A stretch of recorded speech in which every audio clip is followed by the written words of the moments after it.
जय सिया राम, जय सीताराम, जय हिंद, जय भारत। आज मैं आप लोगों को क्वेश्चन टैग मतलब इंग्लिश ग्रामर में बच्चे ज्यादा कंफ्यूज हैं होते हैं क्वेश्चन टैग में। तो टैग मतलब होता है, पहले इसका अर्थ समझेंगे। क्वेश्चन टैग मतलब जिसे नहीं कहते कि किसी चीज को टैग कर दो, आप नत्थी कर दो, है ना। तो इसका एक नाम है प्रश्न नत्थी और एक नाम है प्रश्न पूछल्ले, है ना। प्रश्न पूछल्ले या प्रश्न नत्थी के नाम से क्वेश्चन टैग को हिंदी में जानते हैं।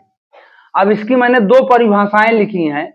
A statement followed by a mini question, मतलब किसी कथन को एक छोटे से क्वेश्चन में बोलना। Tag use asked for confirmation, tag का हमेशा उपयोग जो है कंफर्मेशन के लिए किया जाता है। या आप इसको इस तरह भी लिख सकते हैं कि question tag is an expression which is used to ask deduction thought of listeners, मतलब इसमें सुनने वाले जो श्रोता है, डिडक्शन मतलब होता है निष्कर्ष, थॉट मतलब होता है विचार, एक्सप्रेशन मतलब होता है फैलाव। मतलब सुनने वाले श्रोता के विचार को जानने का, इसमें निष्कर्ष को जानने का प्रयास क्वेश्चन टैग में किया जाता है। ये तो हो गया। अब इसके रूल हैं, पहले रूल बता दूं, फिर इसके बाद example number, rule number 1 rule number 2 करके एग्जाम्पल में समझा दूंगा। अगर स्टेटमेंट पॉजिटिव हो तो टैग निगेटिव बनता है, और स्टेटमेंट निगेटिव हो तो टैग पॉजिटिव बनता है। स्टेटमेंट मतलब बोले तो कथन, स्टेटमेंट बोले तो कथन। समझाऊंगा कि स्टेटमेंट क्या कहलाता है। अभी आप थोड़ा नियम समझ लो। स्टेटमेंट पॉजिटिव है तो टैग निगेटिव बनता है, और स्टेटमेंट निगेटिव हो तो टैग पॉजिटिव बनता है। स्टेटमेंट मतलब होता है जिसका हमको टैग बनाना है, जिसका क्वेश्चन टैग बनाना है। अगर वो पॉजिटिव है तो क्वेश्चन टैग हम निगेटिव में बनाएंगे, और अगर वो निगेटिव है तो क्वेश्चन टैग हम पॉजिटिव में बनाते हैं। टैग बनाने में कॉन्ट्रैक्टेड फॉर्म का प्रयोग होता है। कॉन्ट्रैक्टेड मतलब शॉर्ट फॉर्म का प्रयोग होता है ना। इसमें सीधे जैसे डिड प्लस नॉट लगा है तो डिड नॉट नहीं लिखेंगे, डिडंट लिखेंगे। इस तरह के फॉर्म मैं आगे बताता हूं कैसे लिखना। यदि स्टेटमेंट में some of us, all of you, all of us, neither of them, most of them आदि सब्जेक्ट के रूप में प्रयोग हो तो टैग का सब्जेक्ट ऑफ के बाद प्रयुक्त प्रोनाउन जो कि ऑब्जेक्टिव केस में है उसी के अनुसार होता है। मतलब कहने का मतलब ये कि सब्जेक्ट के रूप में इतने अगर काम करें, some of us, all of you, all of us, neither of them, most of them, ऐसा लिखा हो अगर सब्जेक्ट के स्थान पर, तो आप जो है तो टैग का जो सब्जेक्ट है आपके बाद जो भी प्रयुक्त होगा, जैसे ही लिखा होगा तो ही आएगा, उसमें कोई परिवर्तन, सॉरी यू लिखा है, दे लिखा है, देम लिखा है, हर लिखा है, सी लिखा है, जो प्रोनाउन है वही वहां लास्ट में उपयोग होता है। ठीक है। अब इसके आगे, अब इसमें देखिए कि पहला एग्जांपल, मैंने पहला नियम क्या दिया कि अगर स्टेटमेंट पॉजिटिव हो तो क्वेश्चन टैग निगेटिव बनता है, अगर स्टेटमेंट निगेटिव हो तो क्वेश्चन टैग पॉजिटिव बनता है। अब ये यहां से यहां तक ये स्टेटमेंट कहलाएगा, जो आपका सेंटेंस होगा वो स्टेटमेंट है। Mohan was very clever, Mohan बहुत चतुर था। अब ये आप देखो यहां से यहां तक ये पॉजिटिव है, तो अब इसका क्या बनेगा निगेटिव, तो वाजंट ही, क्या बन जाएगा, वाजंट ही। अब he is not writing a letter, इसमें नॉट लगा निगेटिव है, इसलिए क्या बना वो पॉजिटिव, इज ही। ठीक है। अब मैंने दूसरा बताया था नियम पीछे कि ये इसमें कॉन्ट्रैक्टेड फॉर्म का प्रयोग होता है। तो आपकी जानकारी के लिए बता दूं कि टोटल 24 कॉन्ट्रैक्टेड फॉर्म का प्रयोग मतलब होते हैं, जिसमें से 23 काम करते हैं, 23 काम करते हैं, 24 होते हैं। ऐसा क्यों है, देखिए डू प्लस नॉट बराबर डोंट, डज प्लस नॉट बराबर डजेंट, इज प्लस नॉट बराबर इजंट। यहां ध्यान दीजिए, एम प्लस नॉट बराबर आरेंट होता है, और आर प्लस नॉट बराबर भी आरेंट होता है, इसलिए 23 काम करते हैं, होते 24 है। हैज प्लस नॉट बराबर हैजेंट, है प्लस नॉट बराबर हैवेंट, डिड प्लस नॉट बराबर डिडंट, वाज प्लस नॉट बराबर वाजेंट, वेयर वर प्लस नॉट बराबर वरंट, हैड प्लस नॉट बराबर हडंट, विल प्लस नॉट बराबर बॉन्ट, सेल प्लस नॉट बराबर सांट, कुड प्लस नॉट बराबर कुडंट, उड प्लस नॉट बराबर उडंट, कैन प्लस नॉट बराबर कांट, शुड प्लस नॉट बराबर शुडंट, माइट प्लस नॉट बराबर माइजेंट। मतलब इस तरह आपको पढ़ना है। और भी मतलब 3-4 हैं, तो मतलब ये जो आपके मेन कॉन्ट्रैक्टेड फॉर्म है वो मैंने लिख दिया। वैसे आपकी जानकारी के लिए 24 होते हैं, टोटल 24 होते हैं और 23 काम करते हैं, क्योंकि एम और आर एक ही होता है, आरंट। अब इसके आगे तीसरा रूल मैंने लिखवाया था कि अगर ऑल ऑफ आए, है ना, नाइदर ऑफ देम आए, मोस्ट ऑफ देम आए, तो इनमें जो है जो प्रोनाउन उपयोग होगा उसी का उपयोग हम लास्ट में जो मतलब टैग बनाएंगे वहां भी वो सब्जेक्ट के रूप में ही जाएगा। देखते all of you are invited, आप सभी आमंत्रित हैं, है ना, निमंत्रित है मतलब invited. All of you are invited. अब इसमें ऑल ऑफ के बाद यू लगा है, तो जब हम टैग बनाएंगे तो अरंट यू लिख देंगे। अब अरंट कैसे हुआ, है ना, वो आपको उसमें कॉन्टेक्टेड फॉर्म में समझ में आ गया होगा कि आर प्लस नॉट मिलके अरंट यू होता है। अब इसमें जो क्वेश्चन टैग होते हैं उसमें एक फ्रेमिंग क्वेश्चन आता है। फ्रेमिंग का मतलब ये कि आंसर दिया रहता है, उसका क्वेश्चन बनाना है। फ्रेमिंग क्वेश्चन का मतलब आंसर आपको दिया है, आपको उससे क्वेश्चन बनाना है। तो इसके लिए कुछ चेंजेस होते हैं, जैसे वहां का सब्जेक्ट जो भी होगा आई भी यू में बदल देगा, माई अवर योर में बदल देगा, मी अस यू में बदल देगा। ऐसा क्यों होता है? जैसे मैंने मान लो कि मैंने पूछा क्या आपने खाना खाया, तो मैंने आपको आपके लिए आपका प्रयोग किया, मैंने आपके लिए आपका प्रयोग किया कि आपने खाना खाया।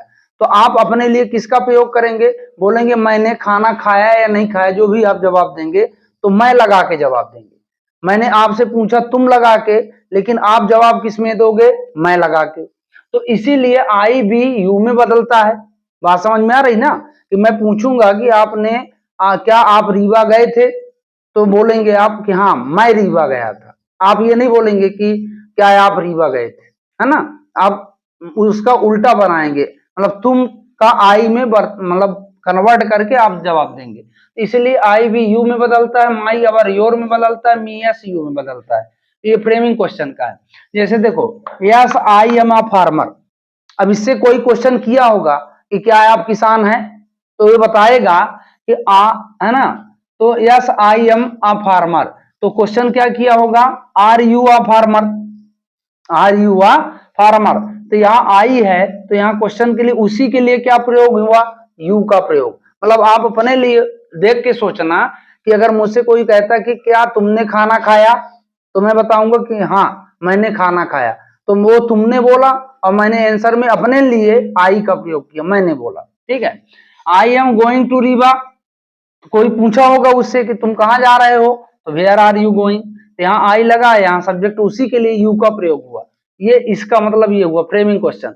लेकिन एक चीज और ध्यान देना कि आंसर लिखते समय यस नॉट और नो, सॉरी यहाँ नो, नो आंसर लिखते समय हम नहीं लिखते। जैसे यहाँ यस था, हम यहाँ यस नहीं लिखे।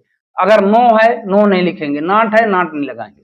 लेकिन इसमें भी एक नियम है कि यदि यू शुरू में आए तो आई भी में, अगर यू शुरू में आ गया तो किसमें? आई भी में, और तथा अंत में आए तो मी अस में बदलता है। जैसे example yes I can help you, yes I can help you, तो इसमें यू कहाँ आया? शुरू में आया, तो इसका क्या बनेगा? आई भी किस में बदल देगा? यू शुरू में आए तो आई भी में बदलता है, तो आई जो है किस में बदलता है? यू में। कहने का मतलब ये भी है कि यू किस में बदल देगा? आई भी में। ऐसा भी समझ सकते, एक ही चीज है। तो यहाँ देखो यू और I, yes I can help you, अगर यू शुरू में आए तो आई भी में, तो can you help me, can you help me, you किस में बदलता? मी में, है ना। समझ में आ रही बात? अंत में आए तो मी अस में बदलते हैं। अगर मान लीजिए नहीं नहीं, शुरू में आए तो आई भी, इसका दूसरे का एग्जांपल लिखा हूं, yes I can help you, तो अंत में आए तो मी अस में, तो इसमें अंत में यू आया तो किसमें बदलता? मी अस में, है ना। और ये आई बी का मैंने बताया कि अगर शुरू में आए तो किसमें बदलता है? आई किस में बदलता? यू में, मतलब यू किस में बदल देगा? आई में। इस तरह के सेंटेंस, तो इसको बोलते हैं फ्रेमिंग क्वेश्चन। क्या बोलते हैं? Framing question. अब और 2-4 नियम इसके हैं जिससे ये संपूर्ण मतलब आपको जानकारी क्वेश्चन टैग के बारे में मिलते हैं। तो अब आगे फिर देखते हैं। अब इसमें देखो इस नियम में यह कहता है कि इंपरेटिव सेंटेंस जिसमें प्रार्थना, आदेश आदि का भाव हो तो टैग विल या वांट से ही बनता है। 100% आप ये जान लो कि अगर प्रार्थना हो उस सेंटेंस में आपको लगे या आदेश वाला भाव हो तो सब नियम शिथिल हो जाएंगे, कोई भी कॉन्टेक्ट फॉर्म का प्रयोग नहीं होगा, विल और वांट ही लगाना है आप क्वेश्चन टैग में। जैसे देखो, डोंट प्लग द फ्लावर्स, फूल मत तोड़ो, क्योंकि वो आदेश कर रहा है, प्रार्थना नहीं कर रहा। डोंट प्लग द फ्लावर्स, फूल मत तोड़ो। हाँ, नियम वो रहेगा कि अगर स्टेटमेंट पॉजिटिव है तो निगेटिव, और निगेटिव है तो पॉजिटिव, वो रहेगा जरूर। ये निगेटिव है तो इधर विल यू लग गया, है ना। अब इसमें जबकि ये प्लग है, PLUC के, डोंट प्लग द फ्लावर्स, तो ये टेंस मेंशन नहीं लेना है। अगर आपको लगा कि प्रार्थना आदेश है तो आप आंख मूंद के विल और वांट ही लगाना है। गो अवे, आप है ना, दूर जाओ, तो दूर जाओ मतलब ये भी आदेश कर रहा है, तो वांट यू या विल यू, है ना। ये विल का नहीं, वांट यू। विल का मतलब निगेटिव क्या होता है, वो कॉन्टेक्टेड फॉर्म में वांट, है ना। तो अगर ये पॉजिटिव है तो ये निगेटिव बनेगा, ये निगेटिव था ये पॉजिटिव बनेगा, नियम वही रहेगा। लेकिन आप ये फिर से समझो कि जहां प्रार्थना और आदेश हो तो अनकॉन्टेक्टेड फॉर्म का प्रयोग नहीं करना है, वहां विल का ही प्रयोग होगा, या तो विल लगेगा या वांट लगेगा, है ना। स्टेटमेंट के ऊपर डिपेंड है, निगेटिव है तो विल और पॉजिटिव है तो वांट, मतलब पॉजिटिव है तो निगेटिव, निगेटिव है तो पॉजिटिव, क्वेश्चन टैग बनेगा। शट द डोर, दरवाजा बंद करो, ये आदेश है, विल यू, क्योंकि ये क्या है, शट द डोर, मतलब दरवाजा बंद करो, विल यू, है ना। शट द डोर नहीं, वांट यू, सॉरी गलत हो गया, वांट यू आदेश है, शट द डोर। लेकिन आदेश अगर क्रोध भाव में दिया जाए, इसे आदेश नहीं होता, क्रोध भाव में, गुस्सा में दिया जाए, तो इसका सेंस बदल जाएगा, टैग में कांट यू का प्रयोग होता है। आदेश भी दो तरह के होते हैं, एक सिंपल आदेश जिसको फॉर्मल बोलते हैं, जैसे एक कर्मचारी को कोई उसका अधिकारी देता है, और जैसे मान लो माता पिता देते हैं बच्चों को, ये तो मान लो इससे हो गया।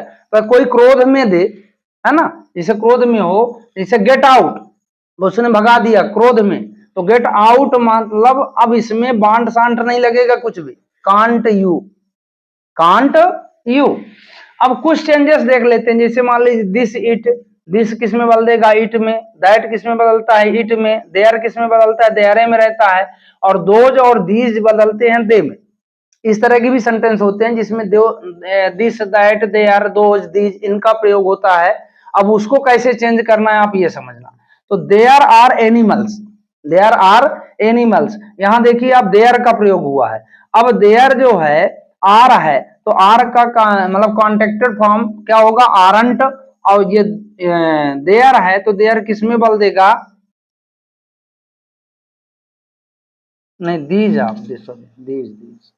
दीज आर एनिमल, तो यहां दे बल देगा, दोज दीज, है ना। दीज आर एनिमल्स, तो आरंट दे, ये किस में चेंज हुआ, आरंट में, है ना। और इसके लास्ट नियम जो बाकी हैं वो मैं बताता हूं, आप सुनो। लास्ट रूल बिल्कुल मतलब फुल और फाइनल। अब इससे ज्यादा किसी भी ग्रामर में मेरे हिसाब से रूल नहीं होंगे, क्योंकि मैंने सभी रूलों को इसमें जोड़ा है ना। आप बिल्कुल निष्पक्ष होकर इस वीडियो को देखिए, और बाकी सब रूल जितने भी होंगे इसमें देखिए। Hardly, scarcely, seldom, rarely, barely, forward, never, none, neither, few, little, nothing, nobody अगर सेंटेंस में लगा हो तो सेंटेंस निगेटिव माना जाता है। क्या माना जाता है, निगेटिव। और उसका टैग हमेशा पॉजिटिव बनता है, उसमें सोचने विचारने की जरूरत नहीं। आप इतने शब्द याद कर लो, अगर ये कहीं दिखाई दे दें वो जान लो कि निगेटिव स्टेटमेंट है। मतलब जैसे देखिए, he found barely anything to do, did it, तो टू मतलब he found barely anything to do, तो वेरली मतलब जो है, जैसे देखो वेरली मतलब होता है मुश्किल से, वेरली मतलब, हार्डली मतलब भी मुश्किल से, और वेरली मतलब भी मुश्किल से। स्कार्सली मतलब होता है शायद ही, स्कार्सली मतलब इसका मतलब शायद ही, इसका दोनों का मतलब मुश्किल से। और रेयरली मतलब कभी कभार, नहीं बोलते रेयर केस है ना, कभी कभार। और नेवर मतलब तो आप जानते हो निगेटिव, नाइदर, फ्यू मतलब ये, लिटिल, नथिंग मतलब कुछ नहीं, नोबडी, है ना। और फॉरबिड मतलब होता है ना करे, मना करना। फॉरबिड मतलब मना करना। समझ गए आप बात को?